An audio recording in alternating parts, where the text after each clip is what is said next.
दोस्तों, तो आज की कहानी है एक ऐसे खौफनाक शहर की जिसके बारे में आपने ना तो कभी सुना होगा और ना ही कभी देखा होगा। जी हाँ दोस्तों, इस शहर के बारे में जानने के लिए हमारी कहानी को अंत तक देखें और हमें कमेंट करके ज़रूर बताइए कि क्या आप इस शहर के बारे में जानते थे। जिंदगी एक पहिए की तरह है जो घूमता रहता है। जहाँ से चीजें शुरू होती हैं वहां पे वापस आकर थम जाती हैं। बिल्कुल उसी राह पर, उसी मोड़ पर हमें फिर छोड़ देती है, क्योंकि जिंदगी का हर पल हमारे कर्म और नियति से जुड़ा होता है। यह कहानी राजस्थान के कोटा शहर से जुड़ी एक सच्ची घटना से प्रेरित किसी को असफल प्यार और प्रतिशोध की है। सपना सलोनी और उनके उस मासूम दोस्ती की दास्तां है जो समय के दुष्ट चक्र में फंस गए और उस मोड़ पे आके थम गए जहां मौत उनका इंतजार कर रही थी। राणा साहब एक बहुत अमीर और आलीशान हवेली का मालिक था। उन्हें अपने से 10 साल छोटी उम्र की लड़की से प्यार हो गया था, लेकिन वो लड़की राणा साहब को अपने प्यार के माया जाल में फंसाकर उनकी जायदाद को छीन लेना चाहती थी। एक बार उस लड़की ने अपने प्रेमी के साथ मिलकर राणा साहब को मार मार कर जिंदा जमीन पर गाड़ दिया। राणा साहब चीखे चिल्लाए, लेकिन उस लड़की ने उनकी एक नहीं सुनी। बाद में राणा साहब ने मरते मरते शाप दिया कि मैं किसी को नहीं छोड़ूंगा, हर प्रेमी को मार दूंगा। जिस तरह मेरे साथ धोखा हुआ है, मैं हर प्रेमी को मिटा दूंगा, मैं सबको मिट्टी में मिला दूंगा। और राणा साहब की मौत हो गई।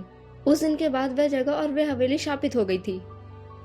वहां जो भी जाता था वो कभी वापस नहीं आ पाता था।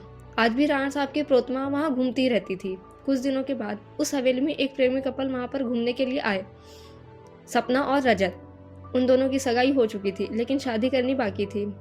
सपना अपने घर में किसी को कुछ बताए बिना रजत के साथ आई थी।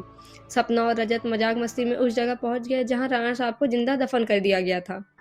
अचानक रजत उस जगह पे गिर जाता है और उसका पैर जमीन के नीचे घुसने लगता है। यह देखकर सपना डर जाती है और मदद के लिए चीखने चिल्लाने लगती है, लेकिन कोई भी उनकी आवाज़ नहीं सुन पाता। सपना जब उस हवेली में मदद के लिए जाती है तो वहीं उसे किसी के होने का आभास होता है। उसी वक्त तुरंत सपना गिर जाती है और कोई उसका पैर पकड़कर उसी जगह पर खींच के ले जाता है जहां राणा साहब और रजत दफन हुए थे। बाद में सपना भी उसी जगह दफन हो जाती है। कुछ दिन बाद जब सपना अपने घर नहीं पहुंचती तो उसकी बहन सलोनी अपने पति समीर और कुछ मित्रों के साथ वहां पर ढूंढते ढूंढते हवेली में पहुंच जाते हैं। समीर एक पैरानॉर्मल एक्टिविटी का एक्सपर्ट है। जब वो उस हवेली पर पहुंचा तब समीर को पता चला कि यहाँ पर किसी की बुरी आत्मा का वास है। उसने सबको सूचित कर दिया। उसी रात को उन सभी के साथ कुछ अजीबोगरीब घटनाएं होने लगती हैं, जैसे कि नल से पानी टपकना, अपने बेडरूम में मिट्टी का आ जाना, रूम की खिड़की को अपने आप हिलने लगना, किसी के रोने की और चिल्लाने की आवाज आना। यह सब देखकर वो भी डर जाते और उनमें से एक भागने की कोशिश करता, लेकिन राणा साहब की प्रोतमा उसे भी जिंदा दफन कर देता है। दूसरे दिन जब उन लोगों को पता चलता है कि उनका एक साथी गायब है तो वह लोग और भी डर जाते हैं, लेकिन समीर बताता है कि हमें यहाँ से बाहर निकलना है तो हमें उस आत्मा को बुलाना होगा और उनसे पूछना होगी कि आखिर वो क्या चाहती हैं। डर के मारे सभी लोगों ने समीर की बात मान ली और आत्मा के बुलाने के लिए तैयार हो गए। समीर ने एक रूम में सभी तैयारियां कर ली थी और बताया कि जब तक हम आत्मा से पूरी जानकारी नहीं जान लेते तब तक कोई भी रूम से बाहर नहीं जाएगा और कुछ भी हो जाए कोई किसी को हाथ नहीं छोड़ेगा। समीर ने तंत्र मंत्र से आत्मा को बुलाना शुरू कर दिया।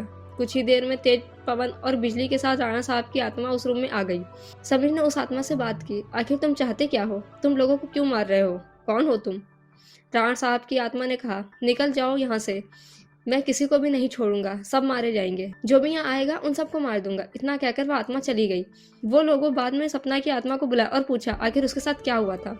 सपना की आत्मा ने उन सभी को सारी हकीकत बता दी और बोली, मुझे राणा साहब ने जमीन के नीचे दफन कर दिया है, प्लीज मुझे यहाँ से निकालो। सलोनी ने अपने बहन सपना से पूछा, राणा साहब की आत्मा को कैसे मारा जाए? सपना ने बताया कि जहाँ राणा साहब ने हम सबको दफनाया है वहाँ पास में माता जी का त्रिशूल है। उस त्रिशूल से राणा साहब की आत्मा को मारा जा सकता है और इस महल को उनके चंगुल से बचाया जा सकता है। इतना कहकर सपना की आत्मा वहां से चली गई। समीर, सलोनी और बाकी दोस्त लोग तुरंत उस जगह पे पहुंच गए जहां राणा साहब को दफनाया गया था। राणा साहब की आत्मा ने उन सभी को त्रिशूल के पास जाने के लिए रोका, लेकिन सलोनी किसी तरह उस त्रिशूल के पास पहुंच गई और उसी त्रिशूल से राणा साहब पे वार किया। कुछ ही देर में राणा साहब और उनके साथ वो सभी आत्माओं को मुक्ति मिल गई जिसे राणा साहब ने दफनाया था। दोस्तों, आपको यह कहानी कैसी लगी प्लीज हमें कमेंट करके जरूर बताइएगा। यदि आपको हमारी यह कहानी पसंद आई हो तो हमें लाइक, सब्सक्राइब, शेयर करना ना भूलें और हमारी नई कहानियों का नोटिफिकेशन तुरंत पाने के लिए बेल आइकन को जरूर प्रेस करें।